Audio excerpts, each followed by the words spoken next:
su medio al mundo entero que no he renunciado a la presidencia de la República, como fue dicho.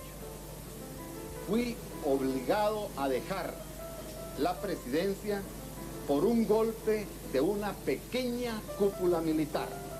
Quizá me puedas decir que no lo conoces, o quizá lo has escuchado mencionar, o tal vez viste esas publicaciones en Facebook en donde decía que ahora ya quedó libre de cualquier persecución después de 30 y tantos años.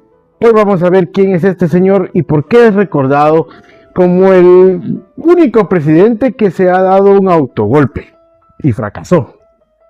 Hola amigos, yo soy Conde Montero y vamos con el video.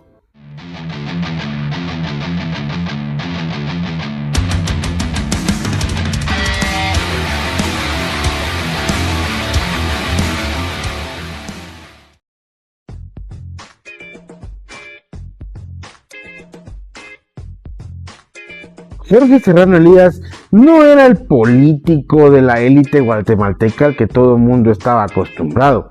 Este hombre nació en 1945 y su formación fue una mezcla de rigor católico en el Liceo Cristiano, o más bien en el Liceo Guatemala, y la excelencia técnica en la Universidad de San Carlos, pero fue en la Universidad de Stanford, en California, en donde él consolidó en su visión sobre el desarrollo económico y la educación.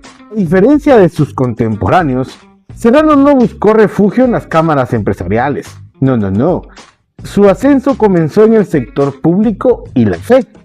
Sí, y es que fue miembro de la Democracia Cristiana. Su nombre resonó tras el devastador terremoto de 1976. Y esto porque fue quien coordinó la reconstrucción con iglesias protestantes estadounidenses. Pero su carrera tomó un giro peligroso. Tras publicar un documento denunciando la miseria de los pueblos indígenas, las amenazas de la ultraderecha lo obligaron al exilio. O sea que Serrano Elías ya estaba más acostumbrado a estar afuera que acá. Después de estar en el exilio regresaría en 1982 a unirse junto a otra fichita que también tal vez le resonará, llamada José Efraín Ríos Montt, que era presidente de facto en 1982, o sea que había tomado el puesto a través de un golpe de estado. Ocupó en ese puesto, en el gobierno de Efraín Ríos Montt, ocupó el cargo de jefe o presidente del Consejo de Estado.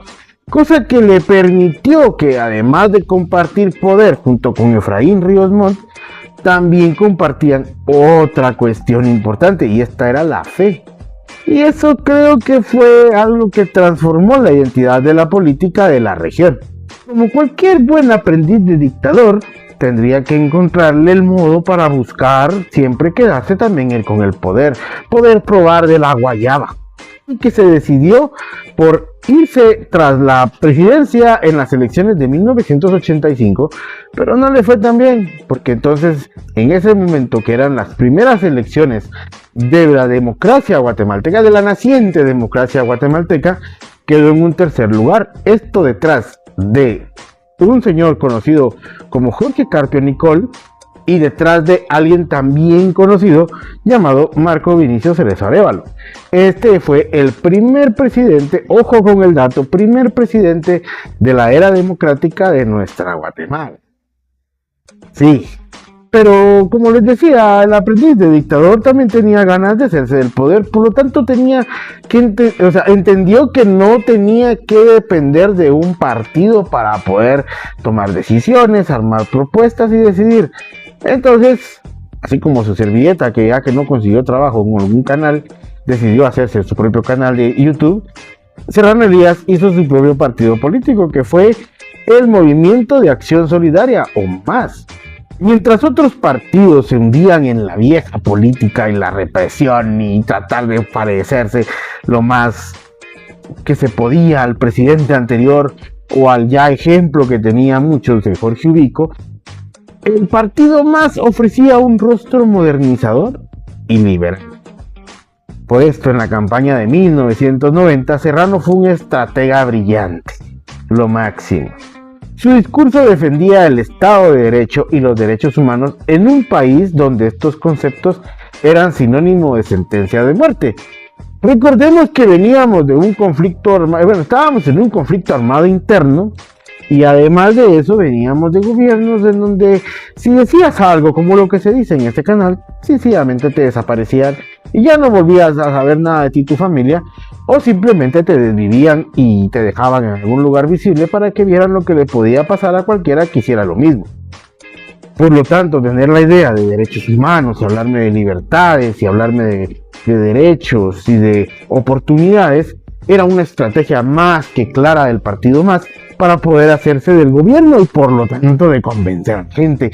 Gente, como les digo, que veníamos del miedo de poder hacer algo que enojara a las autoridades y que hicieran algo contra mí o mi familia.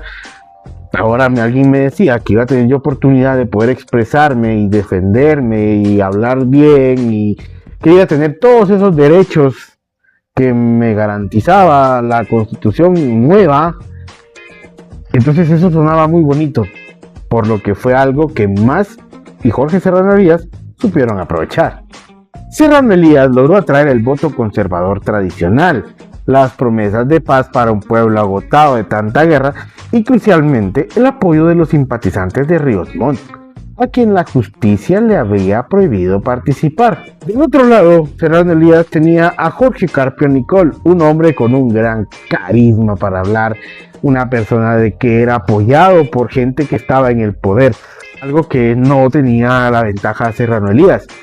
Sin embargo, tras todo pronóstico, en enero de 1991, Serrano Elías aplastó, no literal, en las elecciones, Jorge Carpio Nicol con un 68.1% de los votos. Guatemala entonces veía por primera vez en 4 décadas un relevo de mando civil y democrático. Pues como les repito, veníamos de que golpe tras golpe tras golpe tras golpe tras golpe tras golpe, y ahora pues teníamos la oportunidad que veníamos del gobierno de Marco Vinicio Ceres Arévalo, y por nuestra decisión y nuestro voto, el presidente que venía después lo habíamos elegido nosotros. Eso nos daba a creer que la democracia y la eterna primavera ya era con nosotros, pero no, íbamos a valer canción. Bien, ahora ya Serrano Elías es presidente. Ok. Entonces Serrano Elías asumió la presidencia con una mano extendida al pueblo y a la paz, y la otra extendida al ejército. O más bien, atada, porque no era extendida, era atada. Tuvo otra situación, porque al no tener mayoría en el Congreso, le tocó armar un gobierno de una alianza o unidad nacional. Y lanzó su plan el plan se llamaba Plan Total de Paz, y que tenía por objeto terminar con el conflicto armado interno que teníamos después ya de 30 años en ese tiempo. Entonces era necesario implementar eso, y esa fue la bandería de Serrano Elías. Y recordaban que había dicho que su campaña se había basado en un mensaje de paz y amor. Entonces no fue tanto así. Es cierto que creó FONAPAZ, el Fondo Nacional para la Paz, y también, esto buscaba el desarrollo rural, y también la COPREDE, que es la que se encarga de vigilar el cumplimiento de los derechos humanos. La violencia no cesó, porque aquí es, como les decía, atado al ejército, porque el primer año terminó con más o menos 1000 desvividos extrajudiciales. Y otras palabras que voy a poner por acá, porque si las digo YouTube me las va a censurar, pero creo que ustedes ya entienden de qué estoy hablando. Bueno, Serrano Elías estaba atrapado, la verdad, porque mientras él negociaba en México con las guerrillas de la URNG para un cese de todo este cisma violento que había, la cúpula militar, liderada por los generales García Samayoa y Perusina, ellos estaban en otro rollo. Ellos estaban buscando la represión en el campo, allá donde se daba todo ese enfrentamiento armado, buscando debilitar a los insurgentes, a todo aquel que se quisiera levantar antes de cualquier firma. Serrano también reconoció la autonomía de Belice en 1991, algo que buscaba modernizar las relaciones internacionales de Guatemala Pero a pesar de esto, el conflicto territorial por esa franja que existe actualmente, pues era cuando estaba iniciando y continuaba realmente, por lo que solo reconoció que Belice era independiente, pero el conflicto nunca terminó. Además de eso, les puedo decir que Serrano Elías fue quien aprobó la ley que le da vida a el bono 14. Es uno de esos pagos que tanto peleamos en nuestras prestaciones laborales, y este representa el sueldo número 14, porque ya teníamos los 12 sueldos de que se nos tiene que pagar, más el aguinaldo que se pagaba a fin de año, ya eran 13 sueldos. Por lo que este bono adicional, que representa el pago de un mes de sueldo, se tenía que pagar a mediados de año para paliar la crisis económica que existía en ese tiempo, y por lo tanto ahora contamos con 14 sueldos al año, gracias a este señor. Obviamente sabemos que esto le costó a Guatemala una crisis después y tuvieron que haber negociado con los empresarios el pago de esto, pero gracias a eso tenemos prestaciones laborales llamadas bono 14, y sí, este señor fue el que lo autorizó. Ahora vámonos con lo crítico. Y es que cuando realmente el hambre de poder lo ciega a uno, puede hacer que todo se vaya al carajo. Mayo de 1993 fue el mes del quiebre. Veníamos de una crisis en cuanto a bloqueos. El Congreso también empezó a bloquear mucho las diferentes propuestas del gobierno de Serrano Elías. Las presiones por el gobierno de Estados Unidos, por el narcotráfico en el ejército y un diálogo de paz estancado, eso hicieron que Serrano tomara una decisión realmente mortal. El 25 de mayo, emulando el autogolpe de Alberto Fujimori en Perú, anunció la disolución de los 3 poderes del Estado. Aquí tenía que decir también que restringió varios derechos de la Constitución que estaba vigente, y además que disolvió la Corte de Constitucionalidad y que le indicó al Tribunal Supremo Electoral a conformar una Asamblea Nacional Constituyente. Se me olvidó decirlo al momento de grabar el video, pero lo coloco por acá. Justificó la medida como una depuración que era necesaria contra las mafias que operaban también dentro de los poderes del Estado. Sin embargo, el país no se la compró. He acordado al mismo tiempo, tomando una responsabilidad histórica ante la nación, restringir las garantías, al mismo tiempo que he acordado disolver el Congreso de la República, cambiar la Corte Suprema de Justicia y la Corte de Constitucionalidad y cambiar los procuradores de la nación. Lo que Serrano no previó fue la madurez de una sociedad civil que ya no tenía miedo. El Frente Amplio, las ONG, la Iglesia Católica y el sector empresarial se unieron en un rechazo unánime. Pero podrán decir, ok, la verdad no es, ¿cómo poder decirlo? No es que el pueblo realmente haya provocado algo similar al 27A, que la presión hizo que Serrano desistiera. No, sino que, como les decía, el gobierno estaba quebrado. La verdad, estaba quebrado. Y cuando Serrano Elías tomó esta decisión de manera unánime, no lo acompañó el pueblo, pero tampoco lo acompañaron los ejes de contrapeso en el gobierno, o en el Estado, más bien. No contaba Serrano Elías era con que la Corte de Constitucionalidad, en complicidad con algunos altos mandos militares, decidieron unirse, y bajo riesgo de poder ser encontrados, capturados y juzgados, la Corte de Constitucionalidad, casi en la clandestinidad, se reunió para dar el fallo unánime en contra de las resoluciones del decreto 0193 que disolvía todo. Entonces, la Corte de Constitucionalidad habló. Y es que la Corte, liderada por Epaminondas González Dubón, quien pagaría con su vida poco después por esto, declaró nulos sus decretos.